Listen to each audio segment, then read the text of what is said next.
बच्चों, आज हम बहुत ही important topic introduction of trigonometry को शुरू करने जा रहे हैं। ये टॉपिक बोर्ड एग्ज़ाम के लिहाज से बहुत ही इम्पोर्टेंट है और कोई भी कॉम्पिटिटिव एग्ज़ाम में भी ये अच्छा खासे मार्किंग हमको देता है। तो बोर्ड एग्ज़ाम के हिसाब से हम अभी इसकी स्टडी करने वाले हैं। खासकर क्लास 10 के पर्पज़ से इस टॉपिक को हम डिस्कस करेंगे। तो इंट्रोडक्शन ऑफ ट्रिग्नोमेट्री। तो इंट्रोडक्शन ऑफ ट्रिग्नोमेट्री में सबसे पहले हम ये जानने की कोशिश करेंगे कि जो ट्रिग्नोमेट्रिक टर्म है वो कैसे लिया गया है और इसका क्या मीनिंग है। तो ट्रिग्नोमेट्रिक टर्म जो है एक इंग्लिश वर्ड है और ये जो वर्ड है ग्रीक वर्ड से लिया गया है और ये ग्रीक 3 वर्ड्स को मिलकर बनता है। पहला इसमें है ट्री एंड सेकंड है गॉन एंड थर्ड है मीट्रॉन। तो ट्री का अर्थ होता है 3, gone means sides and metric means होता है मेजर। तो जहाँ हम 3 साइड्स को मापने की कोशिश करते हैं तो वहाँ कहीं ना कहीं ट्रिग्नोमेट्री का यूज होता है। तो इट मीन्स मैथमेटिक्स की एक ऐसी ब्रांच है जिसमें हम साइड और एंगल के बीच में रिलेशन को डेवलप करते हैं, है ना। मैथमेटिक्स की एक ऐसी ब्रांच जिसमें हम एंगल और साइड के बीच में एक रिलेशन को डेवलप करते हैं, ट्रिग्नोमेट्री कहलाता है। तो इसी को हम थोड़ा सा आगे बढ़ाते हैं इस टॉपिक को। ट्रिग्नोमेट्री को हम यहाँ ने डिस्कस किया। ट्रिग्नोमेट्री क्या है, एक ग्रीक वर्ड से मिलकर बनाया है जिसका अर्थ क्या है, measurement of side and angle of triangle. Okay. तो नेक्स्ट इसमें आता है ट्रिग्नोमेट्रिक रेशियो। तो हम बेसिकली ट्रिग्नोमेट्री में 6 ट्रिग्नोमेट्रिक रेशियो पढ़ते हैं। 6 ट्रिग्नोमेट्रिक रेशियो में सबसे पहले जो आता है sine, next cos, tan, sec and cot. इनको हम यहाँ डिस्कस करेंगे। तो साइन को फुल फॉर्म में SINE साइन लिखा जाता है। ऐसे ही कॉस के लिए उसका फुल फॉर्म में कोसाइन लिखा जाता है। एंड टेन को टेंजेंट, फुल फॉर्म क्या है, टेंजेंट है। एंड सेक की फुल फॉर्म सेकेंड कोसेक की जो फुल फॉर्म है कोसेंट पढ़ा जाता है। एंड कॉट की फुल फॉर्म को हम कोटेंजेंट पढ़ते हैं, कोटेंजेंट। इस तरह से इनकी फुल फॉर्म है। हम बेसिकली ट्रिग्नोमेट्री में शॉर्ट फॉर्म का ही यूज करेंगे और ये शॉर्ट फॉर्म हमको यहाँ दे रखे हैं, इन शॉर्ट फॉर्म का ही यूज करेंगे। तो कोसाइन को कोसाइन ना लिख के कॉस लिखेंगे। इसी तरह टेन को टेन ना लिख के टेंजेंट को टेन नहीं लिख के टेन लिखा जाएगा। इसी तरह कोटेंजेंट को कॉट लिखा जाएगा। ओके। तो हम इसको बेसिकली समझ रहे हैं। तो कितने ट्रिग्नोमेट्रिक रेशियो 6 हैं, sine, cos, tan, sec, cosec and cot. Next explanation of trigonometric ratio. तो sine, cos, tan, cot, sec and cosec को किस तरह से हम एक्सप्लेन करते हैं। Sine theta. देखिए बच्चों, हमारे पास ये एक ट्रायंगल यहाँ दिया गया है और इस ट्रायंगल को, जो ट्रायंगल हमको गिवन है वो एक राइट ट्रायंगल एंगल है। Right triangle angle it means उसका एक एंगल 90 डिग्री का होगा। तो यहाँ ये हमको 90 डिग्री का एक एंगल दिया गया है। ओके, 90 डिग्री का एंगल दिया गया है। तो हमें ट्रिग्नोमेट्रिक रेशियो ज्ञात करने के लिए एक राइट ट्रायंगल की ज़रूरत पड़ेगी। तो राइट ट्रायंगल में बेस होगा, इसी तरह फिर परपेंडिकुलर और नेक्स्ट क्या बनेगा हमारा, हाइपोटेनस यानी कर्ण। बेस मीन्स आधार, परपेंडिकुलर मीन्स लंब एंड हाइपोटेनस मीन्स होता है कर्ण। बेस मीन्स आधार, परपेंडिकुलर मीन्स लंब एंड हाइपोटेनस मीन्स होता है कर्ण। तो साइन की जब भी हम वैल्यू निकालेंगे, साइन एक ट्रिग्नोमेट्रिक रेशियो, तो साइन थीटा की जब वैल्यू निकालते हैं तो sine theta is equal to perpendicular upon hypotenuse. तो परपेंडिकुलर लंब, परपेंडिकुलर मीन्स लंब अपॉन हाइपोटेनस मीन्स क्या हो गया, कर्ण। लंब अपॉन कर्ण, लंब अपॉन कर्ण इसका हो गया, लंब अपॉन कर्ण। तो इस तरह से ये साइन का निकल जाता है। तो लंब, हम इस ट्रायंगल में लंब को देखेंगे। परपेंडिकुलर क्या है हमारा, B C is A perpendicular and hypotenuse A C. तो इसको हम लिख पाते हैं sine theta is equal to B C क्या है, लंब अपॉन ए सी। तो इस तरह से साइन थीटा का रेशियो ज्ञात कर लेते हैं। Sine theta is equal to perpendicular upon hypotenuse, sine theta is equal to perpendicular upon hypotenuse. And next cos theta. तो कॉस थीटा का यहाँ इसी तरह से इसका भी रेशियो हम ज्ञात कर सकते हैं। कॉस थीटा हमको देता है base upon hypotenuse. Cos theta क्या देता है, बेस अपॉन हाइपोटेनस, यानी आधार बटे कर्ण। तो इस राइट ट्रायंगल एंगल में हम देखेंगे आधार क्या है, आधार ए बी, और हाइपोटेनस यानी कर्ण क्या है, ए सी। तो ए बी अपॉन ए सी हम इसको लिख पाते हैं, ए बी अपॉन ए सी इसको लिख पाते हैं। इसी तरह टेन थीटा को देखेंगे। Tan theta is equal to perpendicular upon base. Tan theta क्या है हमारा, परपेंडिकुलर अपॉन बेस। तो perpendicular and base, yes, perpendicular and base. Perpendicular side triangle में देखेंगे तो परपेंडिकुलर क्या है, बी सी, एंड इसके बाद बी सी एंड बेस क्या है इसका, ए बी। तो tan theta is equal to B C upon A B. तो इस तरह से यहाँ हम टेन का रेशियो फाइंड कर लेते हैं। एंड नेक्स्ट कॉट बच्चों जो है टेन का रेसिप्रोकल है कॉट। तो टेन को हम क्या पढ़ते हैं, परपेंडिकुलर अपॉन बेस। तो कॉट को क्या पढ़ेंगे, इसका अपोजिट, यानी बेस ऊपर और परपेंडिकुलर नीचे, बेस ऊपर एंड परपेंडिकुलर नीचे। तो cot theta is equal to base upon perpendicular, यानी आधार बटे लंब। तो इस ट्रायंगल में आधार को देखें, आधार क्या है, ए बी, और परपेंडिकुलर क्या है, यानी लंब बी सी। तो A B upon B C, इस तरह से कॉट की रेशियो को फाइंड कर लेते हैं। इसी तरह सेक थीटा को देखेंगे। सेक थीटा बच्चों दरअसल सेक कोसेक का अपोजिट है। सेक किसका अपोजिट है, कोसेक का। सेक कोसेक का अपोजिट है। तो इस तरह से जो हमें कॉस का रेशियो मिला है, और यदि उस रेशियो का हम रेसिप्रोकल कर दें तो हमें सेक का रेशियो फाइंड हो जाएगा। तो कॉस का रेशियो क्या होता है, बेस अपॉन हाइपोटेनस, यानी आधार बटे कर्ण। तो सेक क्या है, इसका अपोजिट, यानी कि कर्ण इसका ऊपर हो जाएगा और आधार नीचे हो जाएगा। तो कर्ण अपॉन आधार, हाइपोटेनस अपॉन बेस, यानी हाइपोटेनस इस ट्रायंगल में चेक करें तो हाइपोटेनस हमको ये दे रखा है और बेस ये दे रखा है। तो hypotenuse A C upon base A B. तो sec theta is equal to A C upon A B. इसी तरह कुसेक जो बच्चों होता है हमारा, कुसेक साइन का अपोजिट है। कुसेक किसका अपोजिट है, साइन का। तो साइन का अपोजिट है, तो साइन का जो हमको रेशियो मिला है उसका अपोजिट कर दें तो कुसेक का फाइंड हो जाएगा। तो साइन का परपेंडिकुलर अपॉन हाइपोटेनस, साइन का हमें रेशियो क्या है, परपेंडिकुलर अपॉन हाइपोटेनस। तो कुसेक का रेशियो क्या होगा, हाइपोटेनस अपॉन परपेंडिकुलर। तो cosec theta is equal to, triangle में चेक करिए, hypotenuse A C and perpendicular B C. तो A C upon B C. इस तरह से हम ट्रिग्नोमेट्रिक रेशियो को फाइंड कर लेते हैं। इसी तरह से, क्योंकि ये थोड़ा सा लेंदी होता है और इनको याद करना बच्चों को थोड़ा सा मुश्किल लगता है, इसीलिए इसकी एक शॉर्ट ट्रिक यहाँ देखो जनरेट की गई है। शॉर्ट ट्रिक, इस शॉर्ट ट्रिक को देखिए। इस शॉर्ट ट्रिक में 6 ट्रिग्नोमेट्रिक रेशियो को बड़ी इजीली हमको लर्न कर सकते हैं उनको, और कहीं भी अप्लाई कर सकते हैं।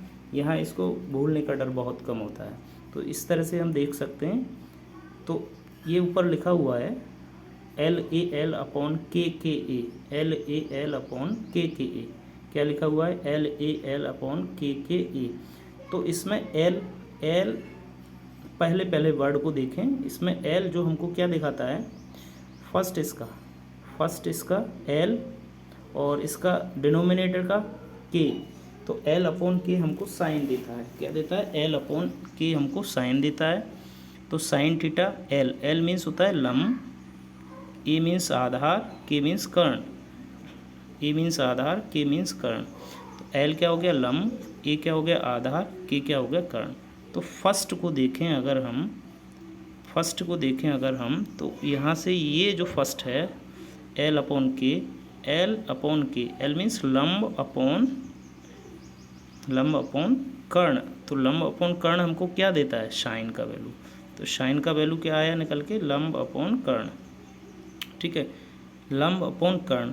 और साइन जो बच्चों होता है वो किसका अपोजिट होता है, कोसेक का। साइन किसका अपोजिट होता है, कोसेक का। तो कोसेक का जब भी हम रेशियो फाइंड करेंगे तो क्या करेंगे, साइन के रेशियो को अपोजिट कर देंगे। तो एल अपॉन के का कोसेक का क्या हो जाएगा, कोसेक का जो रेशियो होगा हमारा यहाँ हो जाएगा कर्ण अपॉन लंब, कर्ण अपॉन लंब निकालेंगे। इसी तरह कॉस को भी हम निकाल सकते हैं। कॉस जो सेकंड हमको मिलता है, जो सेकंड हमको मिल रहा है ए अपॉन के, यानी ए मीन्स क्या हो गया आधार, के मीन्स क्या हो गया कर्ण। तो कॉस का जो वैल्यू होगा, कॉस का वैल्यू जो होगा हमारा क्या निकलेगा, आधार अपॉन कर्ण। कॉस का वैल्यू क्या है, आधार अपॉन कर्ण। देखो यहाँ भी हमको यही दिया है, कॉस का जो वैल्यू क्या है, आधार अपॉन कर्ण। कॉस का वैल्यू क्या है, आधार अपॉन कर्ण। तो ऐसे भी याद कर सकते हैं, कॉस थीटा बराबर ए अपॉन के। इसी तरह हम टेन के लिए भी फाइंड कर सकते हैं। तो थर्ड इसका जो है वो हमें क्या दे रहा है, एल अपॉन ए, एल अपॉन ए यानी लंब बटे आधार। तो ये हमारे लिए टेन का वैल्यू फाइंड हो जाता है। तो टेन का अपोजिट क्या है, कॉट। तो इसी तरह हम कॉट के लिए भी, कॉट के लिए क्या होगा, कॉट, इसी तरह कॉट के लिए भी हम लिख सकते हैं आधार बटे एल, यानी ए ऊपर और एल नीचे। तो कॉट का वैल्यू यहाँ से फाइंड हो जाता है। इस तरह से ये 6 ट्रिग्नोमेट्री रेशियो हैं और ये बहुत ही इम्पोर्टेंट रोल प्ले करते हैं ट्रिग्नोमेट्री की क्वेश्चंस को सॉल्व करने में और वैल्यूज़ को फाइंड करने में। तो वैल्यूज़ को फाइंड करने में आगे हम इसको और भी देखते हैं, कुछ और भी इम्पोर्टेंट रिलेशंस हैं उनको डिस्कस करते हैं। जैसे रिलेशन अमॉन्ग ट्रिग्नोमेट्रिक रेशियोज़। तो रिलेशन जैसे साइन और कोसेक का है, तो जिस तरह से ट्रिग्नोमेट्रिक रेशियो हैं, sine theta and cosec theta are reciprocal to each other. तो साइन का जो अपोजिट होता है वो क्या है, कोसेक होता है। साइन का अपोजिट कोसेक, साइन का अपोजिट क्या है, कोसेक। तो sine theta is equal to 1 upon cosec. इसी तरह कोसेक का अपोजिट क्या होता है, साइन। तो cosec theta is equal to 1 upon sine theta. तो दोनों को हम लर्न रखेंगे यहाँ कि दोनों का क्या है, साइन थीटा और कोसेक सेक थीटा दोनों एक दूसरे के अपोजिट होते हैं। इसीलिए sine theta is equal to 1 upon cosec theta और cosec theta is equal to 1 upon sine theta. इसी प्रकार से नेक्स्ट को भी हम देखेंगे। यहाँ हमारा है सेकंड है trigonometric ratio cos theta and sec theta. Trigonometric ratio cos theta and sec theta are reciprocal to each other, यानी कॉस थीटा और सेक थीटा भी एक दूसरे के अपोजिट होते हैं। कॉस थीटा और सेक थीटा भी एक दूसरे के क्या होते हैं, अपोजिट होते हैं। इस तरह से हम इनको भी यहाँ देख सकते हैं। तो cos theta is equal to 1 upon sec theta and sec theta is equal to 1 upon cos theta is equal to 1 upon cos theta. यहाँ से हम निकाल सकते हैं इस रेशियो को भी। नेक्स्ट हमारा यहाँ आता है थर्ड, और थर्ड हमारा है trigonometric ratio tan theta and cot theta are reciprocal to each other. तो trigonometric ratio cot theta and tan theta are reciprocal to each other. तो इसका मतलब टेन और कॉट भी एक दूसरे के रेसिप्रोकल होते हैं। तो tan theta is equal to 1 upon cot theta and cot theta is equal to 1 upon tan theta. तो यहाँ से हम इन रिलेशंस को समझ सकते हैं। इसके अलावा हम टेन और कॉट को साइन और कॉस के टर्म में भी डिनोट कर सकते हैं। टेन और कॉस को साइन और कॉस के। तो tan theta is equal to sine theta upon cos theta, tan theta is equal to sine theta upon cos theta, और cot theta is equal to cos theta upon sine theta. क्योंकि tan का opposite है cos, तो cos ऊपर हो जाएगा यहाँ और साइन नीचे हो जाएगा। तो tan theta is equal to sine theta upon cos theta और cot theta is equal to cos theta upon sine theta. तो इन वैल्यूज़ को हम लर्न रखेंगे। इसी तरह इस चैप्टर में सबसे ज़्यादा इम्पोर्टेंसी जो रहेगी वो पाइथागोरस थ्योरम की भी रहेगी। तो पाइथागोरस थ्योरम आप सभी फैमिलियर होंगे पाइथागोरस थ्योरम से। पाइथागोरस थ्योरम एक राइट ट्रायंगल एंगल पर अप्लाई होती है, एक समकोण त्रिभुज पर अप्लाई होती है। और समकोण त्रिभुज में पाइथागोरस थ्योरम ये कहती है समकोण त्रिभुज में कर्ण का स्क्वायर इस बराबर होता है आधार के स्क्वायर प्लस लंब के स्क्वायर के। आधार का स्क्वायर प्लस लंब का स्क्वायर। तो इसकी हेल्प से हम किसी भी ट्रायंगल की समकोण त्रिभुज की कोई एक भुजा ज्ञात कर सकते हैं, है ना। दो भुजाओं के देने पर किसी तीसरी भुजा को फाइंड करना होगा तो हम इसी ट्रायंगल की इसी थ्योरम की हेल्प से करेंगे। बच्चों ये तो इसकी थ्योरी हो गई। अब इस थ्योरी के बेस पे कुछ क्वेश्चंस का भी सॉल्यूशन कर लेते हैं। देखिए क्वेश्चन नंबर यहाँ दिया है। क्वेश्चन हमको गिवन है find the trigonometric ratio sine theta is equal to √3/2। Find the other trigonometric ratio sine theta is equal to √3/2। अब देखो साइन थीटा का रेशियो दिया है यहाँ। तो साइन थीटा का मतलब आप समझ रहे हैं कि साइन का रेशियो का अर्थ ये होता है कि कुल मिला के यहाँ हमको साइन का रेशियो दिया है। और साइन हमने पढ़ा है, यहाँ पढ़ा है कि साइन थीटा बराबर क्या होता है, परपेंडिकुलर अपॉन हाइपोटेनस। परपेंडिकुलर कितना है √3/2। परपेंडिकुलर कितना दिया है तुमको √3/2। इसका मतलब परपेंडिकुलर यानी लंब कितना है हमारा √3 और कर्ण कितना है 2। तो एक राइट ट्रायंगल जनरेट करेंगे यहाँ से। तो परपेंडिकुलर लिखा √3 और उसके बाद हाइपोटेनस लिखा √2। तो इस तरह से हमने ये वैल्यू निकाली। तो इस कंडीशन में हमको आधार इसका गिवन नहीं है। तो आधार को फाइंड करने के लिए, बेस को फाइंड करने के लिए हम क्या करेंगे, पाइथागोरस की हेल्प लेंगे। तो पाइथागोरस क्या कहता है, पाइथागोरस हमसे ये कहता है कि कर्ण का स्क्वायर इज इक्वल टू आधार का स्क्वायर प्लस लंब का स्क्वायर। कर्ण का स्क्वायर इज इक्वल टू आधार का स्क्वायर प्लस लंब का। आधार क्या है AC, आधार क्या है हमारा AC दिया है, आधार यहाँ AC दिया है हमको। तो इस तरह से हम यहाँ से वैल्यूज़ को फाइंड कर सकते हैं। तो कर्ण का स्क्वायर बराबर आधार का स्क्वायर प्लस लंब का। कर्ण क्या है हमारा AC, कर्ण कितना गिवन है AC का वैल्यू कितना है 2, तो 2 का स्क्वायर। आधार कितना है AB, तो आधार कितना है हमारा AB और AB का वैल्यू कितना है फाइंड करना है। ये तो फाइंड किया हुआ है, फाइंड करना है हमको इस वैल्यू को। एंड लंब कितना है हमारा, परपेंडिकुलर साइड है √3। तो इन तीनों वैल्यू को यहाँ रखें, दो वैल्यू को रखेंगे, तीसरी वैल्यू फाइंड कर दें। इस तरह से फाइंड करने पर AB का वैल्यू निकल आता है √3। अब इस राइट ट्रायंगल में हमें तीनों वैल्यू ही पता है। इन तीनों वैल्यू की हेल्प से हम किसी भी ट्रिग्नोमेट्रिक रेशियो की वैल्यू फाइंड कर सकते हैं। जैसे कॉस थीटा। अब कॉस थीटा हमको क्या देता है, आधार बटे कर्ण, आधार A बटे K फॉर कर्ण, आधार बटे कर्ण। आधार क्या है इस ट्रायंगल में, आधार इस ट्रायंगल में AB, तो AB अपॉन K, कर्ण क्या है AC, AB अपॉन AC। तो AB का वैल्यू कितना है 1, AC का वैल्यू कितना है 2। इस तरह से हम tan की भी वैल्यू फाइंड कर सकते हैं। इस तरह से हम tan की भी वैल्यू फाइंड करते हैं। तो cos tan theta is equal to लंब अपॉन आधार, L अपॉन A, L का वैल्यू कितना है लंब क्या है हमारा BC अपॉन आधार कितना है AB। तो BC अपॉन AB यानी √3/1, √3/1। तो इस तरह से सारी ट्रिग्नोमेट्रिक वैल्यू को फाइंड कर सकते हैं। इसका इसलिए ये टॉपिक कंप्लीट है और इसके बाकी क्वेश्चंस को हम नेक्स्ट वीडियो में सॉल्व करेंगे। तब तक के लिए बने रहिए, चैनल पर सब्सक्राइब करिए।